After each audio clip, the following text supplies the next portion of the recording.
ये 1000 है निंजा।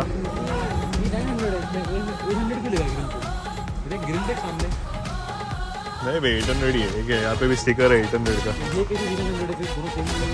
हाँ तो सेम ही है लुक्स दोनों का। This is 800 and this is 900। They both look exactly the same. 8-9 but मज़ा आता है यार इनका वॉइस सुनने के लिए।